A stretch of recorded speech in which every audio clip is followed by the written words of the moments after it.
There's something is wrong, I think, with my computer, and I thought I could do it with my phone, but uh,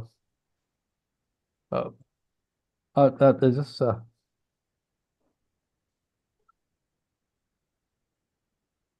no. I think you know, need. I think you need the visual thing. Mine is unfortunately not working. Chitra, actually, you also So have we can problem. start. Okay, thank you, Chitra. I think uh, well, friends and colleagues, uh,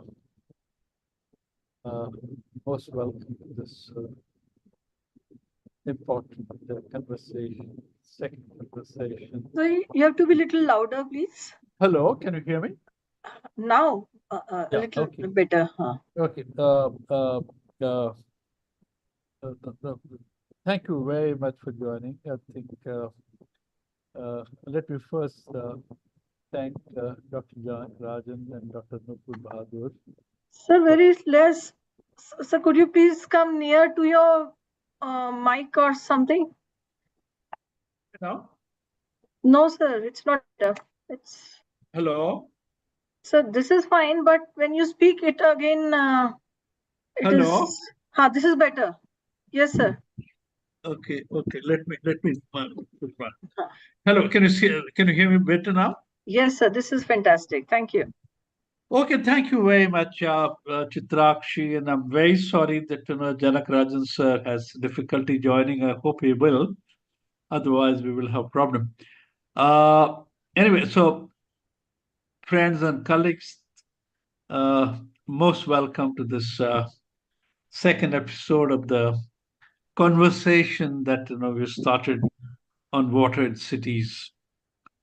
My first task is to obviously thank Dr. Janak Rajan and Dr. Nupur Bahadur for the time. Both of them are extremely busy people, and I'm very delighted that they have made time for this particular conversation. As a matter of fact, as you probably know, we had scheduled this earlier on 21st, and then she had an important meeting in the ministry, and we had to kind of postpone this.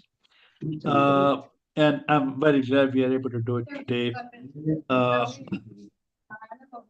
uh, I also must, because I tend to forget this, at the end of the webinar. Let me also thank my colleague Chitrakshi and my colleague Buma Ji for enormous amount of behind the scene work they do. It is because of them that this series is happening. But for them, I don't think we'll be able to kind of put this together. As I told you, this is the second episode of the conversation on water in the cities, and what we're talking about is the water in Indian cities. And today we are going to see a futuristic analysis. As you, some of you must have known, the first one that we had 2 weeks ago was done by Dr. Anjali Mohan and Ashwishanath from Bangalore. They both are from Bangalore. They are familiar with the crisis in Bangalore, and they gave a very interesting account of themselves by a very interesting conversation. Let me also tell you that this is a slight departure in the way we work. Let me tell you this, that we have been doing this webinar series for last 3 years almost, and this is probably 110th webinar. And we have been essentially focusing on one subject, and that is rethinking city. We're talking about rethinking city across the globe, but largely, predominantly, where things are shaping, we are talking about rethinking Indian city. And in the series that we've been running for last 3 years, we have had more than 500 urban specialists and experts and and solution makers talking to us on not less than 50 themes and sub themes. So it has been hugely educating experience for us that we were doing this. Today, as I said, is the 113th, 113 uh, uh, webinar on Rethinking City. Let me very before I really introduce you uh, to to Dr. Nupur Bahadur and Janak Saab. Has Janak Saab joined or not yet? No, sir, Uh, he's just joining. Not yet. No, Okay. sir. Okay, let me see. Let me continue, and I think so that I don't waste more time. So I just said that I think before I introduce both the speakers today, those who are going to converse, let me kind of tell you briefly why we've been doing this for last 3 years. This Rethinking City webinar series. Uh, and I think while talking about this, I have largely every time there's a webinar, I introduce it and I talk about all kind of things. But the major theme, the major narrative that I talk about are essentially four-part narrative. The first part is that that we as people, we as government, and we as professionals have not really understood the enormity and complexity of India's urban challenge. And I really say, with all the emphasis at my command, that we have not, and we as when I say we, I mean everyone. That includes government, we include professionals, we include people, have not understood enormity and complexity of the urban challenge. And that lack of understanding reflects in the response pattern and gives us the quality of cities we have, be that small or big cities, old or new cities, and they also reflect on issues such as infrastructure, governance, water, environment, housing, climate change. You look at it's a huge list which varies up. And though the cities are known to be the engines of growth, they are saddled with multiple and multidimensional challenges. And our first major task in channeling the urbanization process and managing growth and planning development of our cities is to find new directions and better working solutions. So this is the first thing I'm saying. That the urban challenge is complex and vast, and we've got to kind of find new directions and better working solutions. And I usually quote my old friend Wally Endow, who was the Secretary General of Habitat to the the United Nations Habitat Conference that took place in 1996 in Istanbul. He said that time has come that unless there is a revolution in urban problem solving, we are not going to go very far. And that our normal approaches and our normal solutions are unlike to work. We essentially need a paradigm shift. That is the first thing that we talk about. The second thing that I talk about is this: the second matter that I emphasize is that government is at work with policies, programs, plans, schemes, investment, institutions, regulatory framework. We had JNNURM, we had Pradhan Mantri Awas Yojana, we have smart cities projects, your sanitation drive with millions of toilet, and all that is good. But the fact is, this work is not of the government alone, and much more requires to be done. The third point I make is that there are many resources, and this to me is very important, outside the government system, in the private sector, and even in the non-profit sector too. If we look for them and if you could tap them to address the urban challenge better. And the last point we make time and again is this, that we need a major societal partnership to meet the urban challenge better. What I'm saying is this, that government, civil society, private sector all need to come together on purpose to work up together in a working manner. And we believe strongly that those combined resources, if they work in tandem, will give us a better measure of the challenge and equip us for a better response to the urban challenge. So these are the kind of four things that I've been repeatedly at Notion, and we've been saying that this is why we are doing this webinars. Uh, and this webinar series is a modest effort and is seen as a contribution to forging that much needed societal partnership. That this is an effort towards that. Not enough, but certainly consistent, certainly that we are trying out for the last 5 years.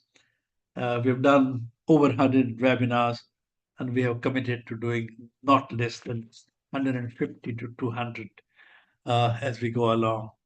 So that is something in terms of why we are doing this. The whole issue of water that we have been trying to address, we have addressed it earlier as well. We had 4 webinars on water, but we also had, a response to the crisis that is happening in Bangalore, and we had a few meeting and conversation, and this is an additional one. I must also tell you, and I was telling this to Dr. Nupur a little earlier, that we are planning in July and August a town hall on water, and intend getting 30, 40 experts of the subject in 2 sessions, not only to talk about the whole issue, but also bring out a white paper in terms of how should we go about doing, what should we do to deal with this water crisis that we have. So with that, let me very briefly introduce Professor Janakarajan. Has Janakarajan joined yet? Yes, sir. Not yet? Yeah, Yes, he's sir, he there. has come. Oh, Janak साहब कहाँ खो गए थे आप? So you have to unmute. Okay, I So think you have let to me. unmute. Janak साहब, you are mute. Janak साहब, you are mute. I'm not able to hear you. Huh. Sorry you got delayed so much, and I talked so much, but you heard me before, so not an issue. So let me finish then. I think the last part of my early introduction. Professor Janakarajan is a former professor at MITS and is currently president of South Asia Consortium for Interdisciplinary Water Resources Studies. He has been working on water and environment related issues in South India for over 20 years and has carried out many research projects in several river basins with particular reference to surface and groundwater management, problems of water market, water rights, water laws, water pollution, and issues of water governance. His areas of interest are rural and agrarian development, disaster management, water management, environment, and markets, and has published 4 books on this subject. We're going to hear, and I've been very impressed whenever I hear him on the subject. So we look forward to hearing him. Dr. Nupur is a senior fellow and associate director at the Center for Excellence on Water Reuse at TERI, the Energy Research Institute. She's the founder of, I don't know exactly, NMCG, and I'm sure she'll explain TERI, on water reserves established by Ministry of Jal Shakti, Government of India, and TERI. For 24 years of work experience, she has in research and development, innovation, IP technology, development and commercialization, teaching, policy, advocacy, capacity building, and consultancy. Her areas of experience are nanotechnology, material science, advanced oxidation, photocatalysis, water resource, solar disinfection, circular economy, GHG emissions mitigation, and net zero and wastewater sector. I think there's so much that I won't be able to read it. Let me kind of leave it to them to introduce more. But with this long introduction, especially because Janakarajan was not joining, I leave it to two of them to talk it over on the subject of water and cities. Thank you very much. That's up.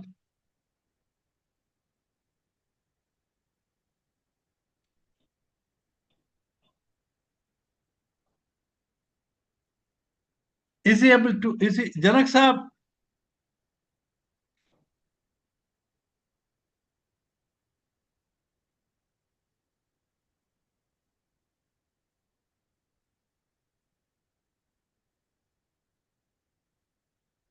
Chitrakshi, what is happening is if he's not, then I think what I should do is Nurpurji, considering the emergency that we have at the moment, and Professor Janakarajan has joined, but somehow we are not able to hear him.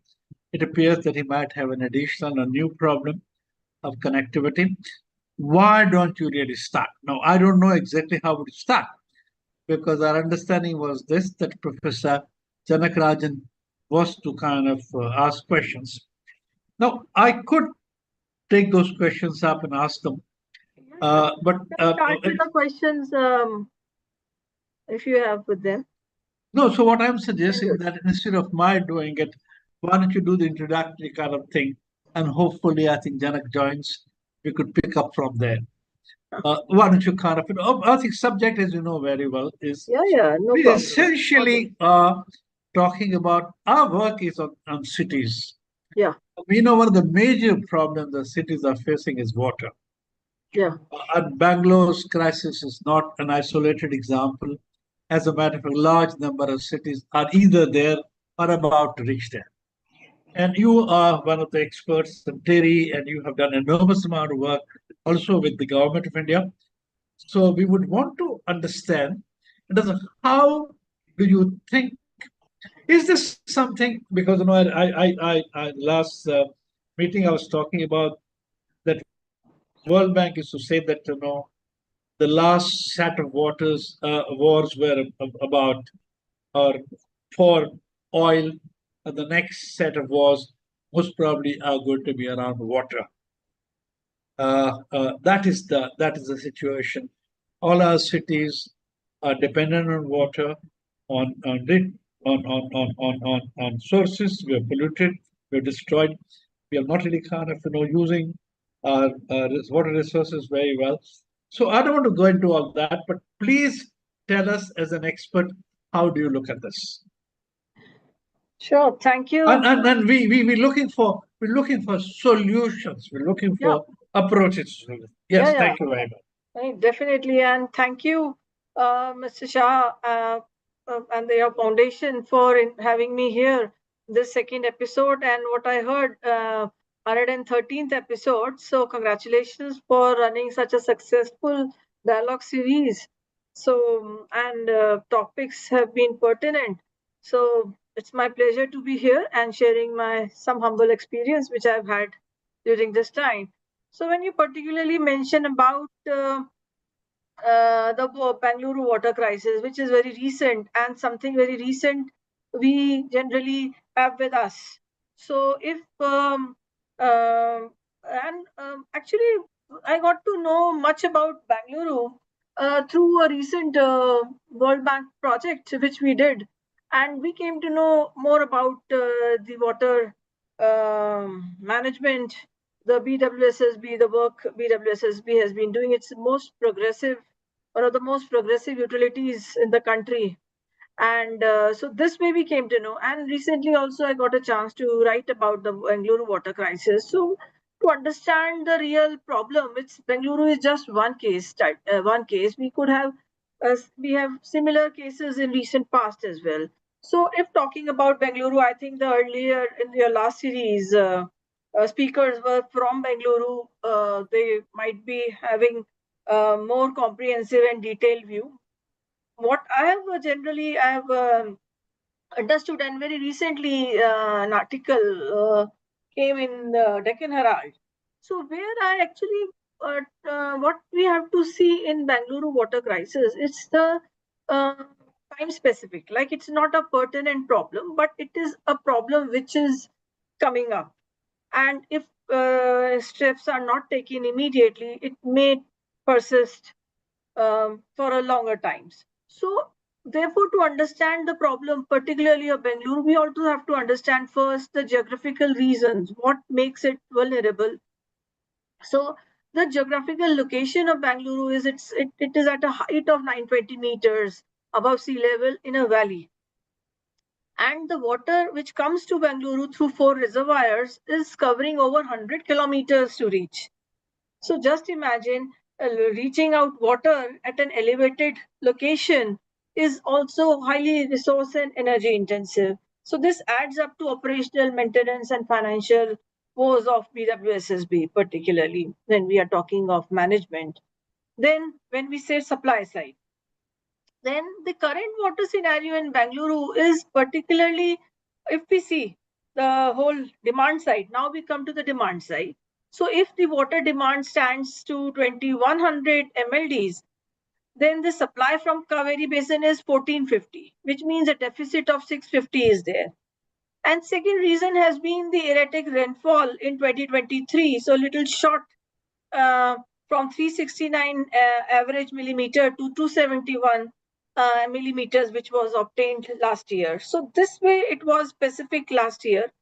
And also a lot of desilting efforts are going on in major lakes like Belandur and Varthul, which are depleting the groundwater reserves.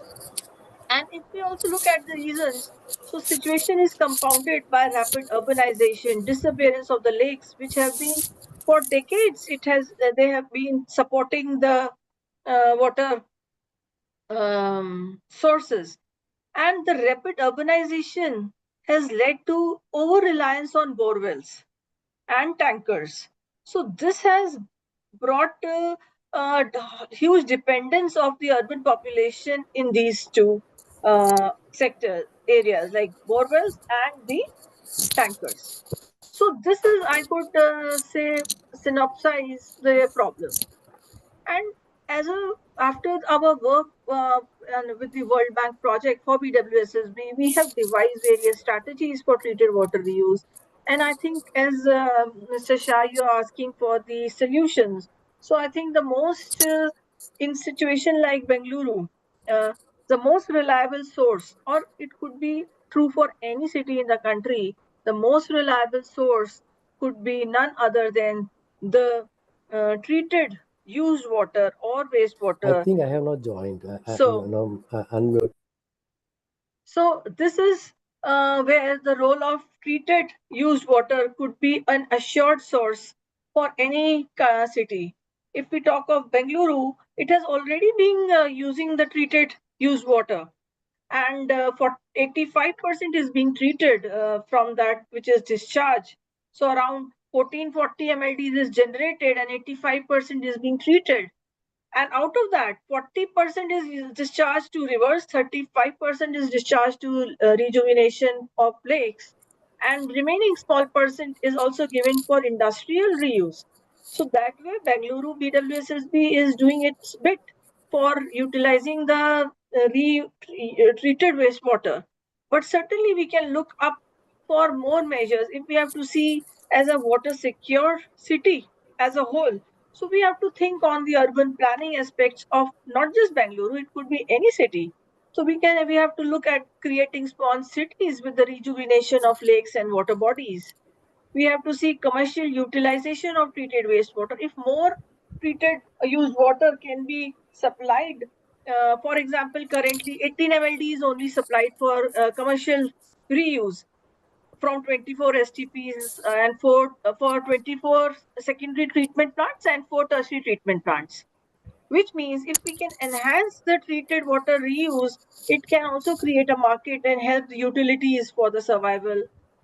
Also, particularly, BWSSB required some policy interventions in their procurement so that if advanced technology interventions have to be made, so we can look for long-term sustainable solutions because advanced technologies they have an ROI with 15 years and more. So if we can have longer procurement policy, so those aspects on policy, procurement, PPP partnerships have to be looked, and also a very big role of capacity building, public perception, educating the masses, involvement of the people will certainly help our cities cope better with their water problems. Well, ma'am, can you hear me? Yeah. Janakarajan still seems to have problems. Let me then. No, I think No, sir, I he think has joined. no, I could no join. Have you joined, Janak sir? Can you hear me? Are you? Can you hear me? Yeah. Please. Yeah, can you hear me, Kirtibhai? Yes, I can. Can you hear me? Yes, I can hear you.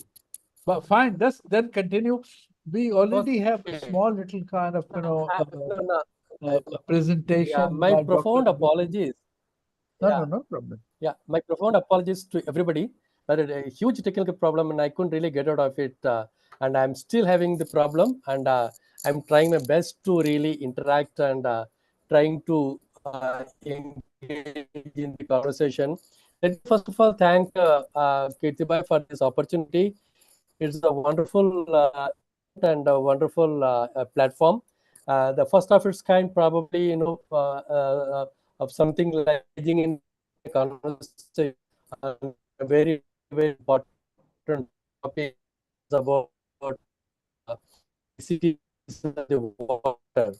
We have a problem hearing you, Janak sir. I was trying to Nupur. Yes, sir. You can't me? Yeah, I can hear you, sir. Can you hear me? Yes, Yeah, sir, I better. can hear Yeah, you. okay. So No, I was let just us start. thinking. Yeah. So Yeah, and I was just thinking, Nupur. Yeah, please go on. yeah, please let No, me know. So Mr. Shah was asking me about the Bangalore water crisis and probable the article which I wrote recently. So we were discussing that. So if like if we can start our discussion. So if I may ask, so let us start. So I think with your experience, Professor Janak, you have vast experience. And like, how do you see the water shortages impacting the future of Indian cities? It's a broad question, I it think, is but I'm sure you would respond.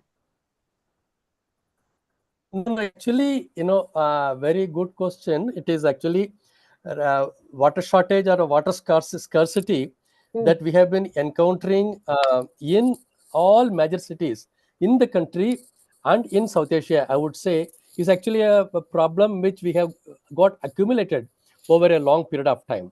And it's not that it has happened today. And if you really look at our problem 2 decades ago, 3 decades ago, it was just there, but then we were not worrying about it. We never cared. Now that the problem has really touched the peak, then we are really worrying. Now, but then added with that problem is the climate change issues.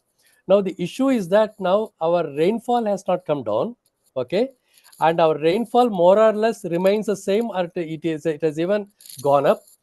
And unfortunately, what has really happened is the reduction in the number of rainy days. So we get the same amount of the rainfall in a shorter duration. So that's what is really happening. But then we are not prepared enough to tap the water when it rains. So that's precisely the problem. So how to really tap the water? That is one issue which is really happening. But at the same time, our urban population has gone up tremendously. Now that 3 decades ago, the number of cities that have exceeded 10 million country is hardly one, or 100 to talk about Mumbai. Today, many cities across So problem hearing you. Mumbai. Janak sir, we have some problem. So, Your voice is breaking.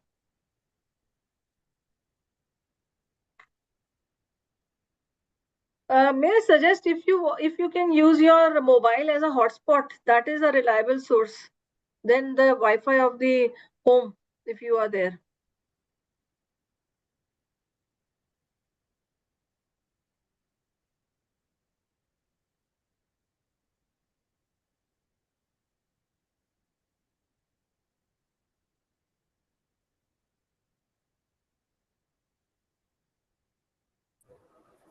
I have a serious Yeah, technical. okay, you're back, Janak sir. Okay. No problem, sir. No problem. Serious Continue. technical problem. We can Continue, hear sir. you. It's beyond my control. So I tried my best, but I couldn't No, really help. no problem. Please continue. Unexpected.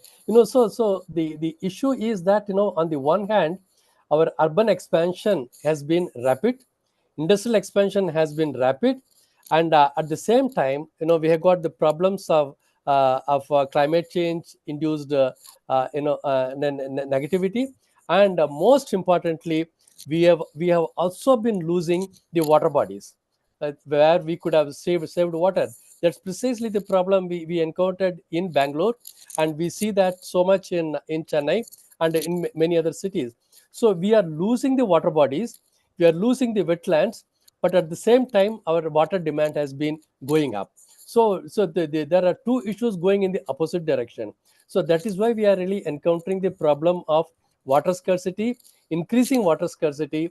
Now, what we are going to do, rather than Niti Ayog has been saying that many cities are going to touch the 0 day. Well, we are touching the 0 day, but unfortunately, we don't have the plans. We don't have the plans, but the competing demand for water is the serious issue. We have got the competing demand not only for water needs, I mean, of drinking water, but also industrial need, ecosystem needs, and the peri-urban areas. We still have agriculture. So what are we going to do? But we are losing all the water bodies. So this is a critical issue in which we are there, and at the same time, we don't have a comprehensive plan, not only for land use but also for urban water use. So this has to be a kind of we need to have an integrated plan. Unless we have the integrated plan of land and water, we won't be able to solve it. We Exactly. only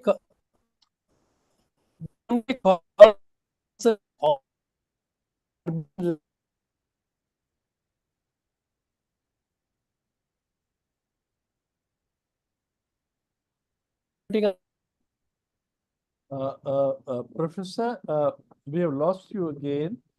Please try. It doesn't matter. Doesn't matter. I think everyone knows urban that water. There are, see, the Nupur, there are. Please come in. Yeah, I think you have made your point very well, and we understand how water security is impacting. So Yeah. good. And continuing with that, how do you see the role of nature-based solutions as a forward step towards having water security in the cities? Nature-based solutions is something which is something extremely important, which many cities in the world, across the world, are now resorting to, because we have done the damage in the cities. We have done the damage in the sense that the permeable surface is so high. After the precipitation, there is very little water that percolates. So we don't have the space for percolation. So we are losing the greenery. We are losing the points for circulation. We are losing the wetlands. We are losing the water bodies, and we don't have space to store. So therefore, the surface runoff, when there is a rainfall, the surface runoff is something like 90 to 95%. So we get rainfall, but we are not able to save. That's a problem. That is why worldwide, since the damage has been done, worldwide people are thinking about resorting to what is called nature-based solutions. What are the nature-based solutions? The nature-based solutions are like something like resorting to roof water, rainwater harvesting. Okay, you do the rainwater harvesting. So the slogan should be, the water that falls on your roof and on your plot of land is your water, you conserve it. Don't allow the water to come to the streets and then run off. And secondly, wherever possible, you should try to hold water. So we are resorting to what is called holding ponds, holding space, and people also calling it constructed wetland. So think about constructing wetland. Think about creating temporary holding ponds. So arrest the surface runoff, allow the water to percolate, allow the water to tap and then hold in ponds, temple tanks, and wherever possible. So and most importantly, now people are thinking about having series of underground the reservoirs. In Japan, they have developed underground reservoirs. So we have to have underneath the highways, have a kilometers length of the underground reservoirs, basically with you to holding water. And recently people have also been thinking about converting the parks and the playgrounds in the cities, school playgrounds, college playgrounds, and so on, as a temporary holding must to arrest water, hold water, allow the water to percolate. So Great. I also go to the extent, I will also go to the extent of saying there are many failed bore wells. Why not convert all the failed bore wells into rainwater harvesting structures? So the Great idea, idea. the idea is actually to arrest the seawater intrusion, hold water, and allow the water to percolate and let the groundwater come up.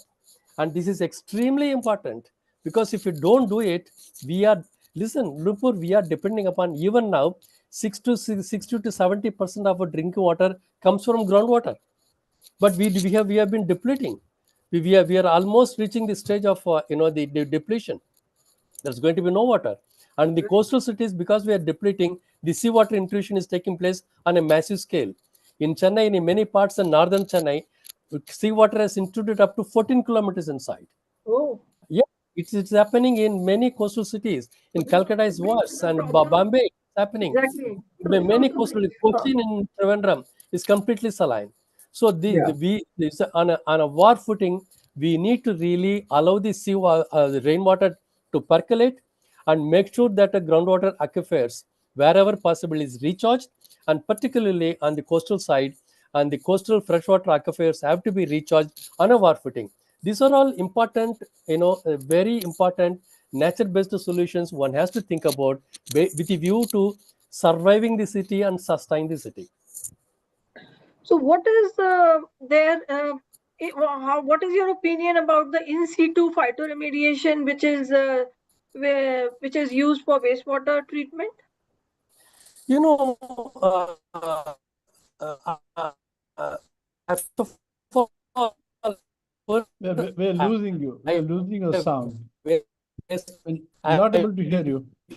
use, Voice is breaking. Huh? okay,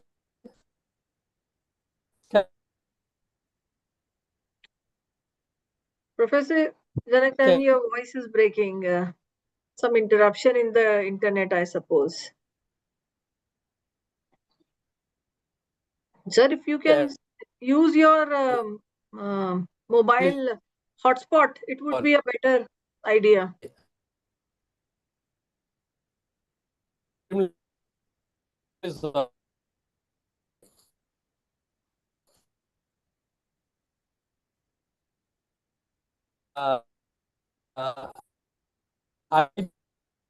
don't I don't call it wastewater. No, your voice is breaking, sir. Not No problem. We can have we can wait for his connection to be Yeah. resolved. So Mr. Shah can. how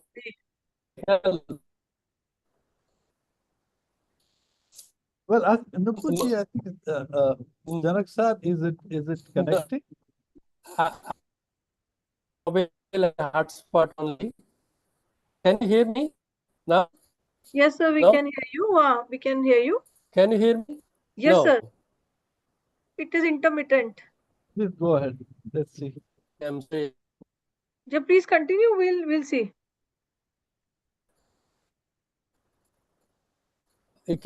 Can you hear me now? Yes, sir. It's a little better. You continue. We'll see. Can you hear now? Yes, sir.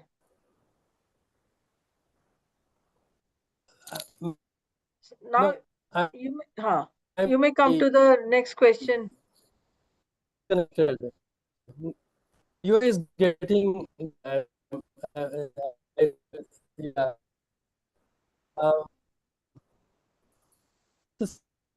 No, it's not on the Janak sir, and Mr. Shah, you can take up the yes, question. Next question.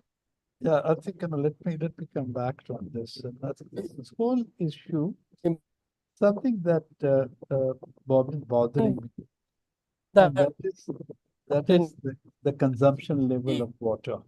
Really, We have been planning cities, and we have been essentially managing our cities at about 200 and 250 liters per capita per day. Mr. Shah, your voice is also very feeble. Oh God, no, If but you that is because Janakarajan is trying to come inside. So I think if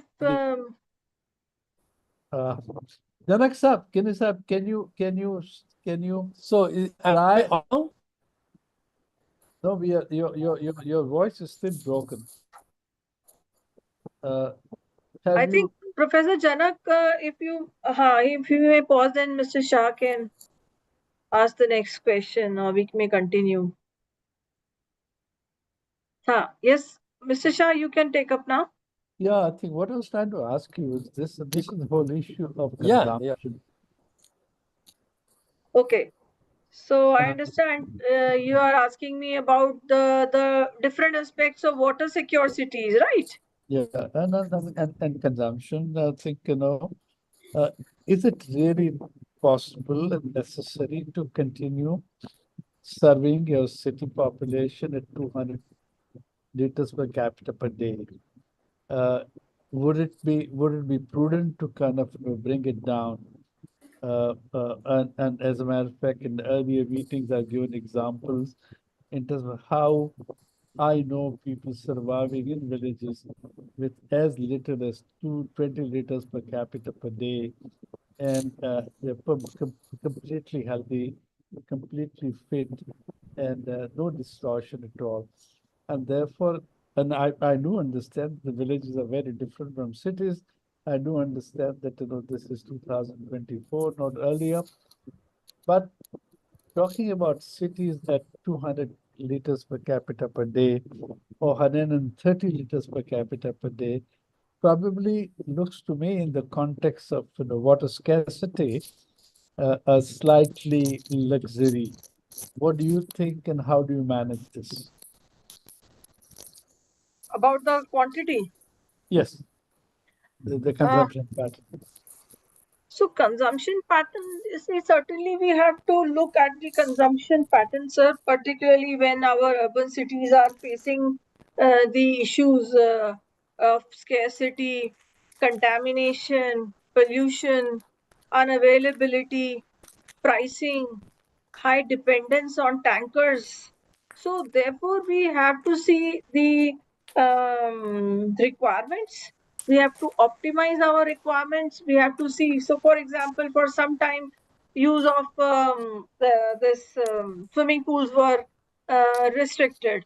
So this was a very short-term measure. But if we have to see overall the requirements, if 130 is sufficient or 180 is sufficient or 150, so that is the average, something bare minimum which we are assigning. So that quantity will also depend upon how we ensure. So I think quantity is an issue where we have to relook and we have to redefine the value. But I was asking you very specifically, ma'am, that if you are really talking about water security, if you're talking about sustainable water supply over a long period of time, and considering that our management, I think, of water resources not been very good.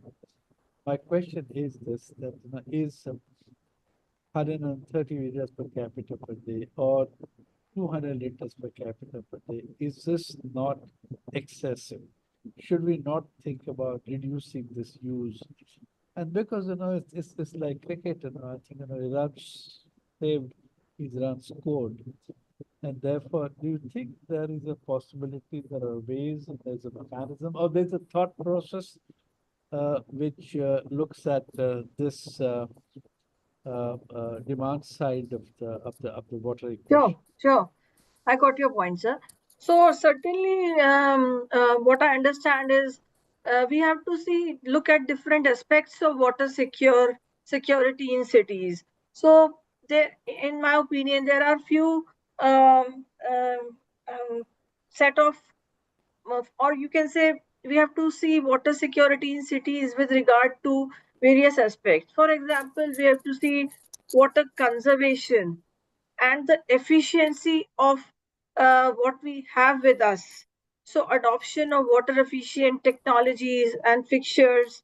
We need to have more public awareness campaigns promoting responsible water use and policies and regulations promoting water conservation practices. So, it should be part of the citizens, their culture. It has to be imbibed. Then, looking at the water supply and security is a very crucial issue. We have to see diversification of water sources for resilience. We have to move out to innovative water resources, investment in water infrastructure and storage systems, particularly measures to address water scarcity risk and ensure long term water security. So, something which is very important on the supply side. Then, looking at the wastewater treatment and reuse, we have to implement advanced wastewater treatment technologies. We cannot rely on the age old conventional technologies. We have to augment the capacities, make them enable to be future ready. So instead of coming up with a new SGPs, if we can look at augmenting the capacities, efficiently utilizing the existing infrastructure, then promotion of water recycling and reuse initiatives, something we can do, reduction of pollution. So if we can have point source pollution abatement there and then, this could be a great source. Then another aspect in the management is the stormwater management. So integration of green infrastructure solutions like biowells, rain gardens, permeable pavements, which can manage stormwater runoffs, sustainable drainage systems to prevent flooding and improve water quality, strategies to minimize the impact of urbanization on water bodies. So this is something on the stormwater management, I would say.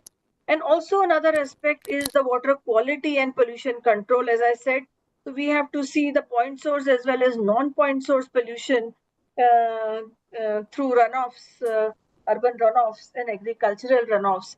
and also we have to see and the integrated water management. So a holistic approach to water management, including coordination between different departments, stakeholders, cross-sectional sectorial planning is very important, and collaboration between the regions is very important part of integrated water management. And coming to almost my last few points, innovation and technology has a great role.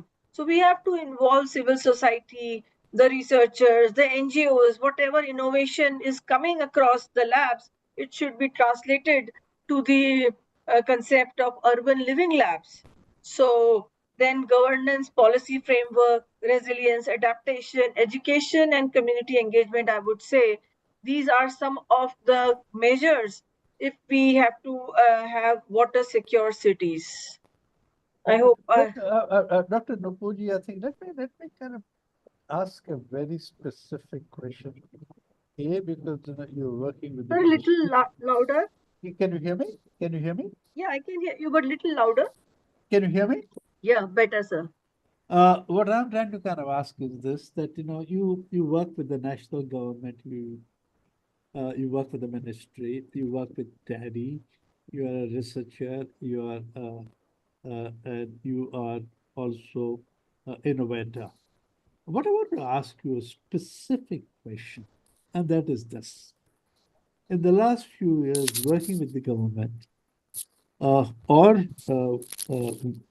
which are the three most important ideas uh, that you think have come forth from the water sector?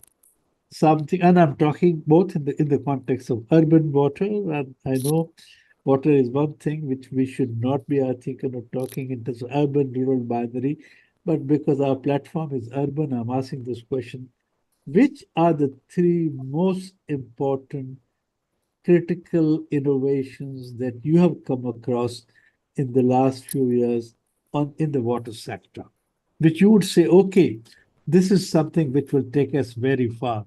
This is something which would kind of, deliver us reasonably good solutions. Which are those three? And I'm specific in asking this question. I want to hear which three you think are very important. Sure. So very, very interesting question, and I'm glad. Particularly, you are asking this question with my understanding of working with the governments, and particularly, I'm working with National Mission for Clean Ganga, and also my whole journey as a water leader has begun with the 2014 launch of the Namami Gange National Mission. So that actually it was so motivating for me that I really got teaching from basic sciences, nanotechnology. I moved to water technology, and something which inspired me is the innovation which we can bring as scientists on the table and help our governments and utilities in our national missions. So you asked me of the three ideas. Right. So sir, what I have understood, it's not any political statement or general. I'm just talking as a scientist. What I have understood is the change in the perception, the change of whole approach of water management, which we have seen in last 10 years. And the three prominent things which I have observed is first is the whole idea of having a water a holistic approach. It's not just looking at one aspect of pollution abatement or other aspect of flow management. But however, the national missions today, they are more focused on water. Many of them are there, and today's water missions, they are looking at the holistic solutions. So first, I think, is the idea on the holistic approach, which I see on in the Namami Gange program. I can say they are looking at the unpolluted flows. They are looking at the flows, biodiversity, um, uh, what you say, communities around the Ganges and all that. And the same program is now being taken up to other 6 basin states. So this is the first thing. Second idea or the second innovation which has been taken up is there has been always a huge blame game, because within a city, within a territory, there are different departments. So having one ministry, having various departments under one ministry, and also having at a divisional level or at a city level, one city, one operator approach is another second point I would say is a great idea, where the whole responsibility of the city wastewater treatment management has been given to one operator. So that kind of blame game can be is mitigated. And third very innovative approach which I have observed in these national missions is on the for example, earlier it was more on having the network, pipe network. But what about the places which do not have the sewer network? So here, what the third point I would say innovative approach is to tap the various drains and have a STP around that area. Similarly, coming up for a CETP, a common effluent treatment plant among the units. So then trapping or diversion of drains. So this is third approach I would say for me are the three approaches which have very well helped in um treatment management of the water resources. Oh, I very hope good. I have answered well. No, that's very good. I think I just wanted to kind of supplement, I think this response to another question. And that is the whole aspect of institutional innovations.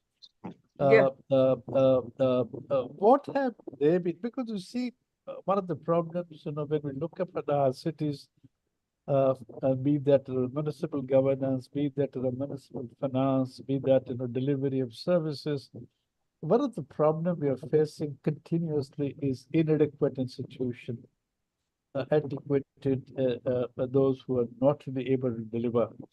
And we have not been very innovative in terms of generating and creating new institutions.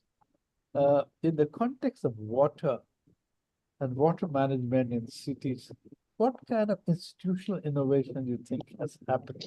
You did talk about mindset issue at this point in terms of saying it holistically is one part. Institutionally, and of course we also manage that, I think, both the entire thing to be managed by one institutional source is that which you talked about. What are the other innovations that you think, institutional innovations, you come across which you think are Interesting, sir. very So interesting? I understand. So innovation with regard to institutional innovation, as you have mentioned. So Yes. here also a lot of institutions have been created. For example, the one which I'm taking care and leading is the NMCG, National Mission for Clean Ganga Terry Center of Excellence on Water Reuse. So what this government has majorly done is that the institutions which they had the expertise in those areas, they have formed the center of excellences or institutions within them. For example, CSE is a great organization. For years they have been working on fecal sludge management. So with them, they have come up with a national program on fecal sludge management. Terry has been working on wastewater treatment technologies, water reuse. So with us, they have come up with forming a center of excellence on water reuse. With wildlife formation, they have worked with the restoration of the Gangetic dolphins and study of the aquatic life around and within the Ganges belt. So likewise, and with NIUA, we have a very good example of having the River City alliances. So this way, government has recognized the strength of institutions other in addition to IITs, the strength of NGOs, strength of various organizations who have been in their capacity working for years, and added strength with this kind of innovation. Thank you. Thank you. Nupur, can you hear me? I have joined again. Oh, Okay, yes, sir. okay, We can okay. hear you. Welcome back. I'm Yes, sir. sorry about it, but I've been No hearing you. I've been hearing you, but except that my No I just go down Yeah, once in a way. Yeah. great, sir. Please, sir. Please go ahead. Oh, we lost him again. Well, I think if he doesn't come back, and Nupurji, there's other questions that I wanted to ask you. That is about, and you are, it seems from what you're saying, you're involved in doing this. I've been hearing about Ganga cleaning for 30 years, and absolutely important issue. Great initiative. I think. There's been persistence in terms of where do we stand in terms of cleaning Ganga? And I'm not talking about cleaning Ganga per se, the river alone, but the whole aspect of cleaning rivers in order to kind of get a source of water clean and unpolluted. Yeah. So very, very interesting and very sensitive question, I would say, and very important also, because this is a question which each one of us have with us. So overall, if you see a river cleaning program, sir, it's not enough for any government. It's first of all, it's not a duty of just the government or a particular. And first of all, we have to understand that river cleaning is a continuous process. So it's not about 10 years, 30 years, 50 years. We have to continue with this river cleaning program, because it's just like cleaning is a regular exercise. Pollution will come, and rivers have a natural tendency of cleaning themselves. So river will clean itself, provided we don't put the pollution into it. If we can mitigate, if we can prevent pollution going into the river, either from both from point source and non-point source. So this is something which we have to understand. And every time, every government has to put in efforts for river cleaning. So this is something we all should understand, that it's not just Ganga Action Plan or Yamuna Action Plan or Namami Gange will do. It has to be a continuous program all through all the generations. And where we stand today, as you rightly asked, is something where we see, as I told you in my previous answer to the last question, there has been a lot of innovative approaches which the government has adopted, and as a result of it, we see the change in field. You can see the change there, and more effort, of course. As I said, it's a continuous process. We have to put in more efforts, and now it's a public participation also. So now people are realizing, and it's a movement now. So we are progressing, and it is delivering, and we all have to make our own contributions and help the government in these national missions and programs. Ma'am, let me ask you, I think Janakarajan is trying very hard, he's not coming through. So let me ask a question which I'm very curious about, and I'll be very interested in hearing from a scientist or so deeply involved. Ma'am, we as Hindus consider Ganga Maya. Ganga is mother. No Hindu wants to die without a drop of Ganga water in his mouth. It's a passport to nirvana, to moksha. Yeah. No, and I think that is going on for generations and nothing, and not just centuries, and that has not changed. What I'm trying to understand is this: is Ganga is Maya? Is Ganga is so important that it's a passport to moksha?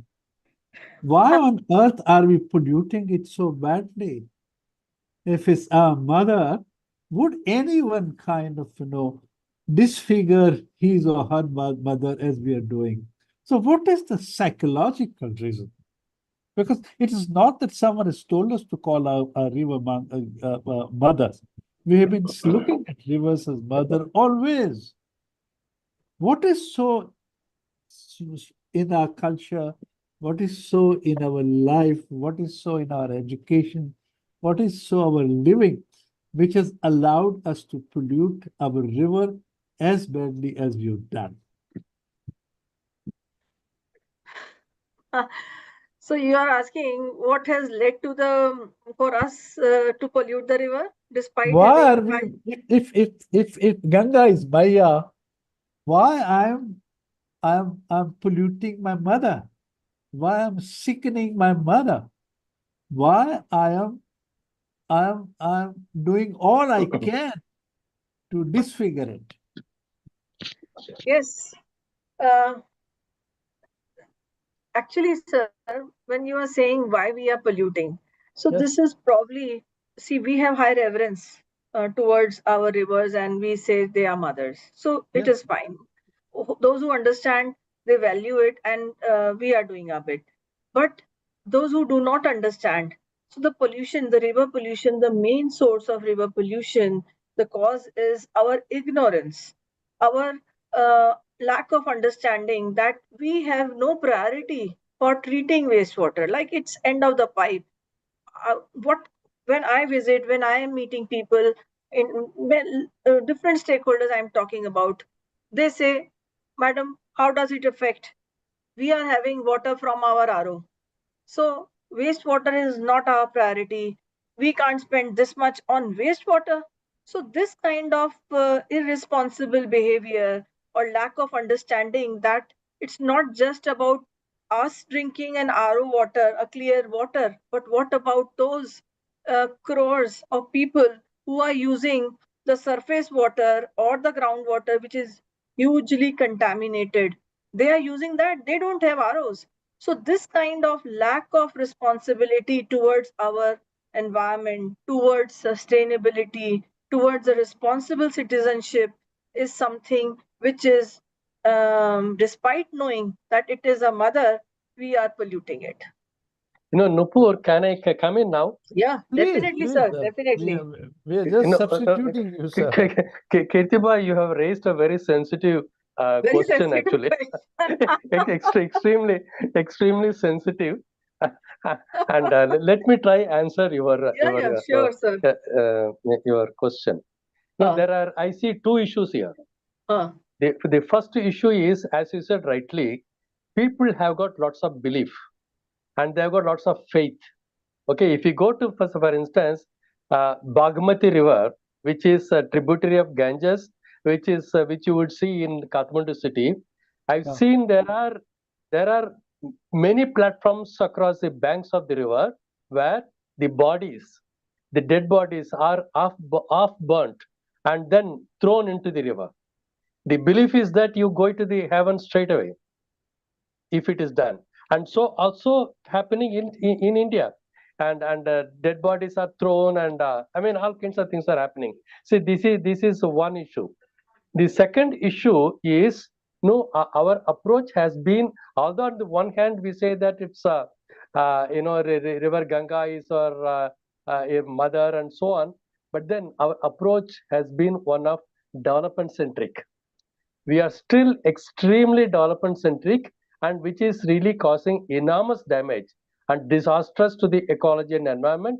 And you tell me, is there any river in the country, not just Ganges, is there any river in the country which is clean and unpolluted? In fact, Professor Ramasamy Iyer, who is no more, he wrote a paper, he wrote a book, and a book is In Search of a Living River. He tried his best. I was part of the team. We tried our best to in search of a living river. There are no living rivers. These rivers live only during the flood times, only during the monsoon months, and there will be flow water for a few days or 1 month at the most. The rest of the time, it carries nothing but sewage and the urban effluent. And not only that, it carries all kinds of waste. So that is the situation. Now, unfortunately, all these wastes are also carried into the sea. Sea being the largest dustbin of the world, it ultimately keeps and everything there. And then we are not only polluting our river, and through the river, we are also polluting the ocean. That's the situation. It's actually, so many other issues, beliefs, and a lack of enthusiasm by the government, and also myopic planning. It's absolutely myopic. See, for instance, if I am given a license for industry, I am also given the license to pollute the river. When I pollute the river, am I charged? What am I doing? is it ever called a criminal activity? See, you can create, you can manufacture billions and billions of worth of goods and services. You can do that, but can you create a river? You can't. This is an ecological unit. People don't have that kind of a feeling. So unless we have that commitment, these are going to be ever happening, and we are going to spend and billions and trillions of rupees in river cleaning. In the name of river cleaning, we do nothing, unfortunately. Janak Saab, I think you have lost a very unfortunately huge amount of time. And I'm not going to worry about stopping this at 7:30. In order to kind of take care of the lost time. So even if it continues, even if people who are listening to us leave, don't worry about that. I think let us use this opportunity to continue this conversation. And therefore, even if you have to continue till 8 o'clock, unless you have difficulty, I'm very happy doing it in order to compensate for the loss that we have time. And therefore, if you could rejoin Nupurji and Janak Saab in terms of where you were essentially, I'm a caretaker and just went and asked questions, as they came. I had not even thought about them. But now that Janak looks pretty secure in terms of his position on the screen, can you continue, Janak Saab? Yeah, I have one ask- question to Nupur, Yeah. which is I think it's extremely important.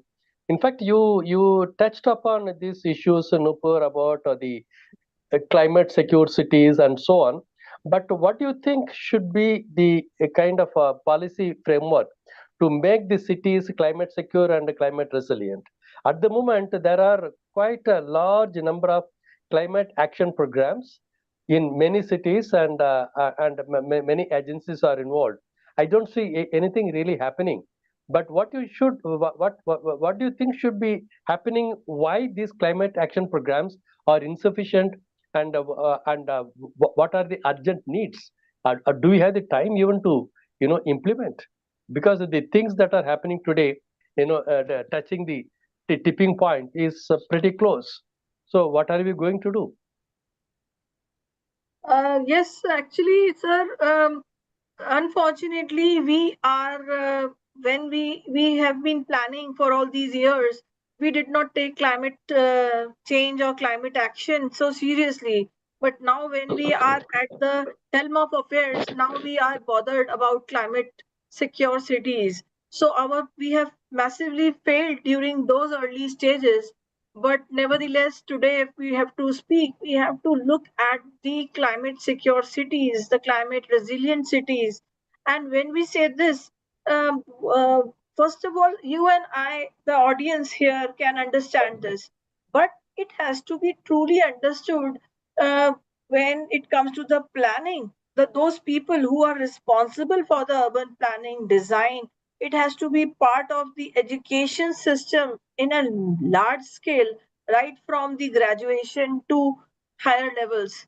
And we have a lot of examples in the world, which I just came across recently. If I may cite those examples, and probably if we can have that kind of understanding in our planning. So, for example, I just recently came across Brisbane, which is which has learned to live with the floods through increased flood awareness and preparedness to build a more resilient cities. So that kind of awareness and preparedness is missing in our planning, and also from citizen point of view, it has to be more awareness and preparedness for flood-like situation, drought-like situation, and what as a citizen we can do. So both ways the awareness has to be generated. Then also I came across a recent example where Copenhagen is also addressing the impacts of climate change through their climate adaptation plan and a new cloud burst management plan. This was very interesting. I came across this recently, that they have a CMP, cloud burst management plan, which was launched in 2011, which is world's first city-wide plan for controlling stormwater for 100-year storm.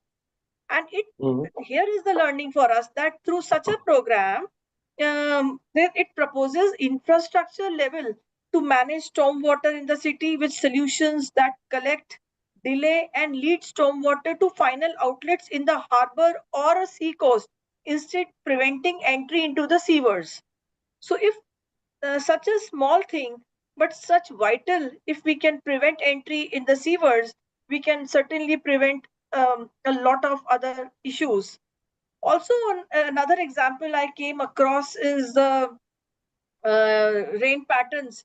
If we see sea level rise could be solved through adaptation strategies, if we can have enable regenerative water service, rain gardens, if we can have and we can design urban spaces which can reduce flood risk, which can mitigate, or we have to be more prepared for such extreme situations. So if we can have these things into perspective, I'm sure we can be well prepared, and we can manage and we can truly have the climate resilient cities in place.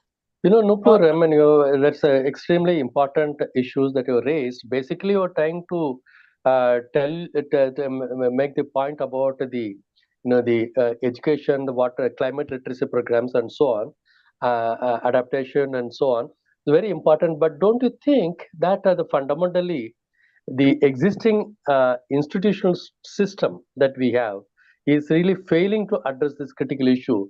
We still have a kind of a disintegrated approach in addressing this issue. So what I would suggest is the primary importance is to look at the need for integrated urban water management as a strategy for the long-term solution for climate-induced urban floods and droughts, because Yeah. we come across a situation either excess water or no water. Excess water is flood and no water is drought. Okay, so therefore we need to have an integrated approach. See, I always make the point that if you take care of your flood, you will take care of your drought. If you take care of your drought, you will take care of your flood. You don't have this integrated approach. And what is really necessary is to mainstream all your developmental activity, developmental spending to really to address the issue of climate mitigation, climate resilience, and climate adaptation. You really have to. The need of the hour is to really mainstream it. Don't look at Exactly. issues separately. No, for instance, we spend how many thousand crores of rupees in rejuvenation? Are we really spending it in the right manner in order to address the climate issue? We don't. But we are doing all kinds of, Nupur, sorry to say, we do all kinds of cosmetic interventions. I call them nearly sheer cosmetic interventions which are not going to help. So it is very important that we need to identify the local solutions which are eco-friendly, and we need to really rediscover your hydrology, rediscover your thousands of water bodies that exist around your city, thousands of channels. All these things you really need to discover and make sure that they are there, and go with nature. Also, You are at the moment you are isolating yourself from the nature. You are getting away exactly. from the nature. Go with the nature. Protect the nature. Natural capital is the key. If you lose your natural capital, that's it. You are losing your lung space. You can't even breathe. So Exactly. these are very important. Very important. And also very important is that we need to make sure that every drop of water is accounted, what is called rainfall accounting. Every drop of sewage water, polluted water, or what you call the wastewater is recycled. If you don't do it, I mean, the days are not too far away where all of us are going to face a very severe problem. And we need to think about evolving scientific urban climate adaptation and disaster risk reduction strategies, keeping in mind there are limits to adaptation, which means there are vulnerable sections of the population who won't be able to adapt. There are limits for them to adapt, but you need to give them the push. So you want to make them really resilient, where the government has to really make sure that they spend. And therefore, it is very important that all our expenses are spent in building and enhancing the urban resilience capacities. I think Definitely. this has to be integrated. Sure, sure. That's how I And would very think. Yeah. well said. And in fact, Professor Janak, you can also elaborate what is your opinion and what is the new concept on urban labs or the urban living labs? If you can elaborate on that. Yeah. See, the urban lab as a concept has emerged many years ago, and these urban labs are live in many cities across the world, including cities like New York and so on. But unfortunately, these concepts are still at the extremely rudimentary stage in India. And the idea of urban lab is very simple. See, at the moment, a single issue is handled by many agencies in our country. Water is handled by 10 agencies, and all of them really look at in the different directions and approach in different directions. So the idea is to establish a single entity called urban lab, and without the permission of the urban lab, without a consultation discussion in the urban lab, no developmental activity for the city should get out for implementation. That's the idea. For instance, supposing you really think about river restoration. That river restoration should be discussed first in the urban lab, and this is basically kind of a multi-stakeholder think tank, which has got a civil society, experts, as well as the government agencies. All of them together have got to discuss, and this think tank should really discuss in 360 degrees and make sure that the money is spent properly for on river restoration. They will ask, for instance, issues like a river restoration. What are you going to restore? Are you restoring the river to the extent of what it existed 100 years ago? Are you only reclaiming some land or floodplains were lost? Issues of that kind. There are many issues that we need to think about. So the urban labs are extremely important. It is the coordinating agency. Urban labs will be the coordinating agency to really bring together all the issues, all the agencies together into one platform for brainstorming and then for implementation. So this is done in many cities, but not in India. We are still in an extremely rudimentary stage. No, sir. Here I would like to add that as Terry, we have been doing a lot of work in the urban living, in the urban lab space, and particularly there is a program called Urban Living Labs in Terry, which is led by the infrastructural program of Terry, where we have in Goa, in Vishakhapatnam, where we have the urban living lab concept, where the all stakeholders, they organize something. There is inputs from all stakeholders, and there is something which is physically present over there, and all innovations, newer ideas are implemented at a pilot scale, and those studies from the pilot are coming as the learnings from the urban living labs. So in India now it is picking up, and Terry has taken the lead on the urban living lab program. Very good. I'm very glad about that. I'm extremely glad. See, this issue needs to be publicized. This issue needs to be publicly debated. Also, Nupur, just one other point I would like to add. The urban labs, suppose if it is instituted or constituted in a particular city, the first task of the urban lab, as it happened in many other parts of the country, other parts of the world, is to really understand its location. We don't have the knowledge of the location of the city, whether it's a coastal or inland or a hill city. You need to really have that kind of a documentation, data, rainfall accounting, and the drainage system, and use and abuse of the drains, and all kinds of. You see, you mindlessly construct stormwater drains in all cities, mindlessly spending thousands of crores, and unfortunately, these stormwater drains do not serve the desired purpose. Why is that it is happening? Because it is not done properly, and people have what they have in mind is nothing but putting cement and having some kind of a canal and make sure that money is spent. There are riverfront development, canal front development, tank front development. These are cosmetic solutions. Should not. I understand your point. What I'm talking about, what Terry has taken the lead on the infrastructural side, which means we are talking of the buildings, the EVs, the transport, all this thing. But certainly we can have urban living labs with focus on water issues. So this is something which we have to seriously think, and maybe I will find out if institutions like NIUA through River City Alliances has taken up this. So that would be a great idea on taking urban living labs for water specific agenda, and where what you have suggested, we can think of designing, supply side, demand side, management. Hmm. All Yeah. those things can be looked at a pilot scale, and findings can be propagated and taken forward. Hmm. So Yeah, sure. That's a good great. idea. Yes. Also, one thing more, Professor Janak, in continuation what we are talking of urban space. So what is your opinion is the role of municipal development authorities in the urban planning and water security in the cities? You know, it's a something the issue which I have been talking about for a very long time. Kirtibai knows about it. You see, the urban development, metropolitan development authorities, all over the country, they are extremely myopic in their approach.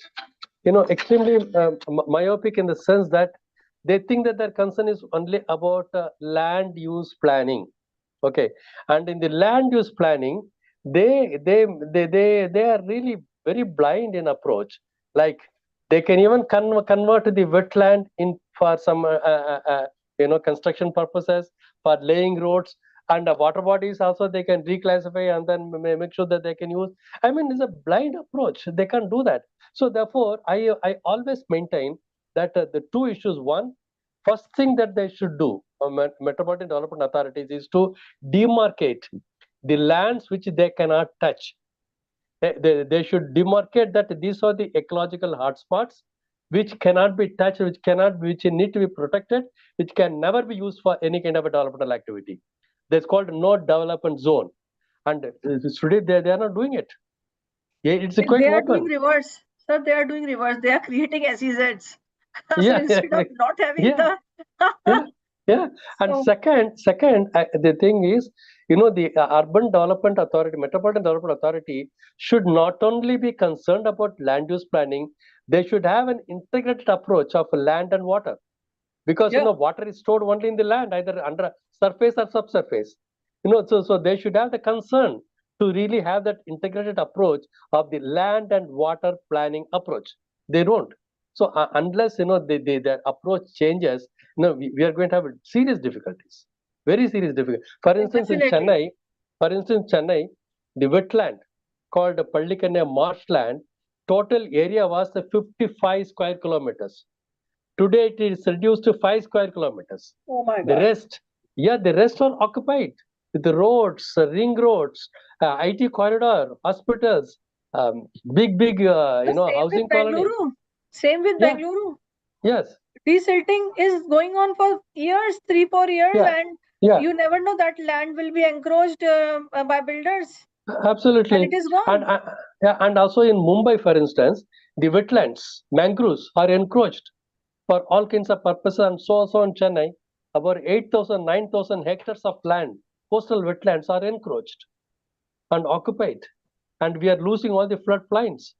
And then we are talking about and complaining about the flood. These are the floodplains. You occupy it, encroach it, and complain about the flood. So these are all the problems. You see, so it is very important that the Metropolitan Development Authority should not be blind. They should not sleep, but they should really make sure that the ecological hotspots, for no reason, can be occupied and can never be used for developmental activity. And they should be declared as an ecological hotspots, and they should be declared as a no development zone. Unless they do it by law, I think nothing can be done, and we are going to lose all our lands. That's the problem. Hey, Janak great. Saab, can I intervene for a second? Yeah, yes, Sure, please. sir. No, because I don't think we should forget. I think people are leaving us, but there are 14 people still left. They have And the if you question don't mind, answers. if you don't mind, I would like to kind of look at two questions that I found in the Q&A box. Yeah, Can yeah, I? definitely, sir. Okay. Definitely. The first question is, until both of you decide who wants to answer. One is from Vincent Pucha, and he said, to what extent do private bore wells impact the water security of urban areas in India? And is there a necessity to increase regulation? This is the first question. This is on bore wells. Second question is from Kamla Menon, and Kamla ji is saying, in dry areas like Jaipur, Delhi, Kanpur, the rivers and aquifers are there, but can urban wastewater be recycled to recharge the rivers? So these are two questions. You decide who wants to answer this. Well, Nupur, I will just make observations. Then you can sure. you can answer. The first, the second question is actually, in no. I would say straight away no, because the used water, either as a domestic sewage or industrial effluent, unless they are treated to the prescribed standard by the WHO, should never be used for recharging purposes, because this is going to result in permanent contamination. Because you have to be extremely careful in recharging groundwater, and even the flood water that you see after the rainfall should not be recharged straight away, because they need to go through certain filtration process. Only then should be recharged. Therefore, there is no question about sewage or effluent. Even after the treatment cannot be recharged, they have to maintain certain standards. Only after the prescribed standard they can be used for recharging purposes, number one. Other issue is about the bore wells in the cities. Yeah, and certainly there is a need for groundwater regulation. It has to come up in all cities, but deep bore wells in many cities, in even Ahmedabad, in Rajasthan, in Jaipur, in many cities, there are many deep bore wells. All these deep bore wells should be appropriately redesigned with a view to recharging groundwater during the times of high rainfall. I think that's the best way to recharge groundwater. Otherwise, the water will not infiltrate to that extent of 500 feet, 600 feet, and all. Water will not go through rainfall. It has to be artificially recharged. I think it's a good idea that failed bore wells are made use of for recharging groundwater. So to add to your answer, I would just like to highlight through figures the first question. So the first question, I'm just citing again the recent example of Bengaluru, because I got a chance to write in my article. So I have the figures with me. So when we see at the Bengaluru situation, with over 10,995 government borewells in the city, water levels had decreased in 3,700 borewells, and 1214 borewells have completely dried up. So the groundwater levels have dropped by more than 1,000 feet in many areas, which further aggravates the water crisis. So when we go to the question, is particular to what extent do private borewells impact the water security of urban areas, is there is a necessity. So certainly when I'm giving figures for the government borewells, private borewells, they impact the water security immensely, because private borewells, we are unmindfully going to any extent. We are just digging more than 1,000 even, because for a particular private operator or the private player, it is just thinking about itself. So it is making a huge impact, and definitely we need to increase regulation. We need to see penalties should be enforced. So the enforcement should be very, very stringent in case of private borewells. Looking at the second question, in dry areas like Jaipur, Delhi, Kanpur, the rivers and aquifers are there, but can urban wastewater be? So as rightly Professor Janak has said, see, we cannot unmindfully, again, we cannot just unmindfully treat wastewater and as a point of recharge in the rivers. So see, the answer to this problem is, what we can do is, we should holistically, when we look at the solution, what should be our approach? Our approach for recharging should be the nature-based solutions, rainwater harvesting, that going directly in the groundwater or aquifer recharge, that is fine.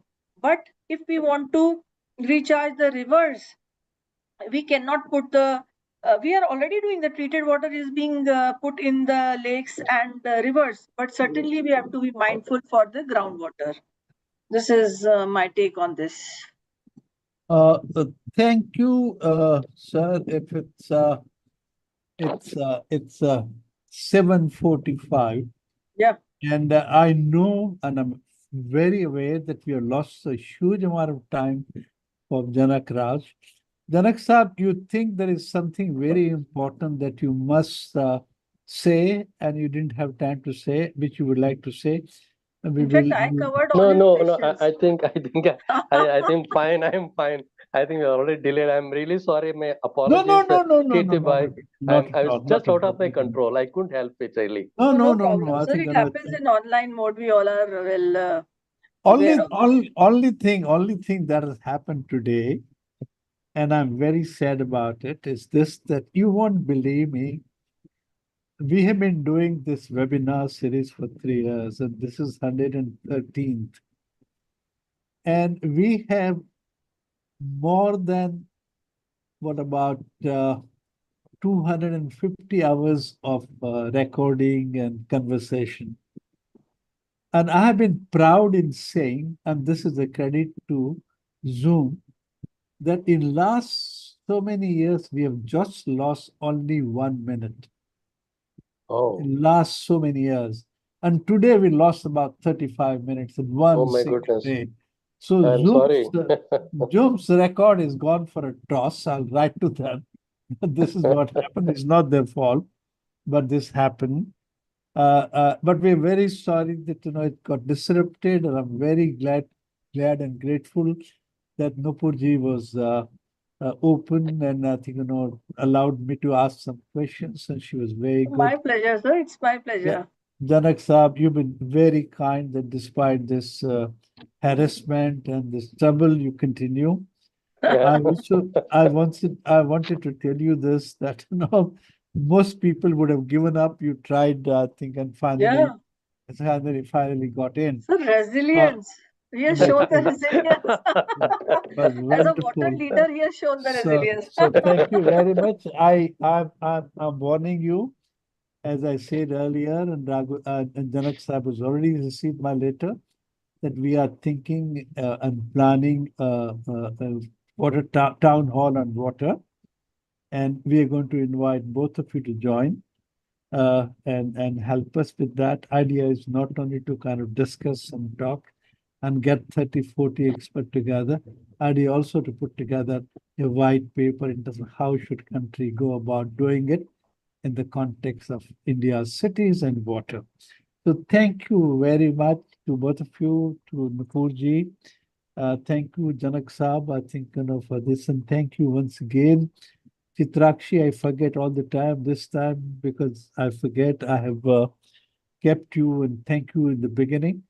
And Bomaji, if you're still there, thank you very much for your relentless effort, behind the scene which makes this possible. So I have one thing to offer. Please. Yeah. What I think is, after your this initiative, I think from the Center of Excellence, if you would like, your association could be, association could be on board for the Center of Excellence. And if you would like, in any way, your white paper to come from the COE, so we can work together and we can come in different ways. We can have one white paper, then you can also document your few selected dialogue series to be documented, and jointly it can be brought through the COE. So these are some of the offerings that we can discuss separately. How we can have your organization on board. It's such a valuable contribution. And similarly, Professor Janak, what you are heading and you are doing with your NGO or the organization, if that can be on board. And so I really welcome both of you with your organizations to be on board on the in the Center of Excellence. Nupur, actually, I say indicated before, I think we should work together on the climate literacy programs, which you yourself mentioned. Exactly. So I think Mr. Shah and Professor Janak, you can lead the climate program in the Center of Excellence. So separately we'll discuss and let us take that vertical forward. I'll take it from there. What I suggest is this. Thank you, Nupurji, for giving me this opportunity. What I suggest is this. I would not like this the town hall on water to be done exclusively by INHAF. And I would like both of your institutions to join as partners together. We'll do it together. Arupurji, I'll write to you, and if you agree, we will do this together. Sure, this is It exactly will be a joint effort of all these institutions. And it has to be a joint effort. I'm always talking about this collaboration and co-working. This is not the work of an individual or an agency. We all have got to get together. And I will send an invitation to join institutionally on this. Exactly, and this is I'm especially why I'm mentioning, of course, as a partners. This week only we had a meeting with the Secretary Department of Water Resources. So, Madam Secretary, Madam insisted that this Center of Excellence should have knowledge base, more of the knowledge creation. So, I think whatever you have gone through these dialogue series, if that could be documented and could be part, so it could reach out to the ministry, it could reach out to the right stakeholders. So something we should devise. We'll talk about this very definitely. Thank it will you, be our pleasure. Thank you, sir. We'll work this out. I'll call you sometime, and I think we'll get this going. So thank you very much, Professor Janak. Thank you, Nupurji. I'm very sorry that it's been delayed by about half an hour, but it's been very worthwhile. Thank you very much. Thank you so much. Thanks a lot. Thanks, everyone. Thank you. Thank you, audience. Okay, bye-bye. Thanks, sir. Thanks, Professor Janakarajan. Bye-bye.